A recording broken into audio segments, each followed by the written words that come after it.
করছেন এই মুহূর্তে? অ্যাকচুয়ালি আমরা তো নির্বাচন বলতে গেলে শুরুই করি নাই, এখন এই জন্য কিছুই বোঝা যাবে না, যেহেতু নির্বাচনী আচরণ বিধিতে বলাই আছে প্রতীক পাবার পরে হচ্ছে এগুলো সব শুরু হবে, তখন বুঝতে পারা যাবে যে লেভেল প্লেইং ফিল্ড আছে কি নেই।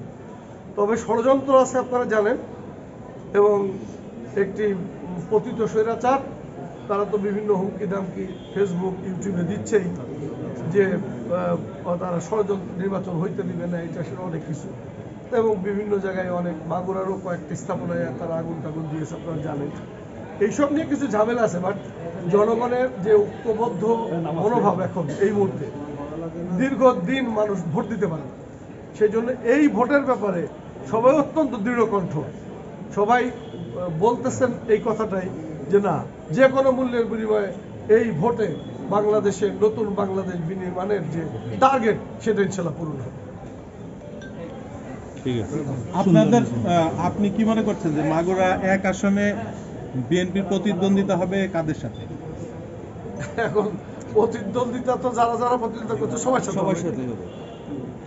এখানে মানে আপনি মূল প্রতিদ্বন্দ্বী কোন দল বা কোন প্রার্থী? আপনি আমি জবাব আসলে দেন। এই ওনার তোমরা কেন কথা বলো, উনি যা প্রশ্ন করছে তার উত্তর দিই। মূলত আমরা আছি তো কয়েকটা দল, আপনারা জানেন, তো এখানেও আবার কথা আছে কোন দলের কেমন ভোট আছে, সেটা আমার থেকে আপনারা সাংবাদিকরা খুব ভালো জানেন, এই জন্য আমি বলতে পারতেছি না আসলে কার সাথে কম্পিটিশন হবে। তার মানে কি এখানে মানে আওয়ামী লীগ নেই বলে আপনারা একটু মানে নিশ্চিন্ত অনুভব করতেছেন? না, আমি সে কথা বলিনি তো, আমি বলছি আমি তো বলতে পারতেছি না কার সাথে কম্পিটিশন, কারণ ভোট আসলে কার কোন দিকে যায় তো বলতে পারে বেশি সাংবাদিকরা আর জনগণ বলতে পারে। আমরা যেটা বলতে পারি যে ধানের শীষের ইনশাল্লাহ বিপুল বিজয় হবে 1 এবং 2।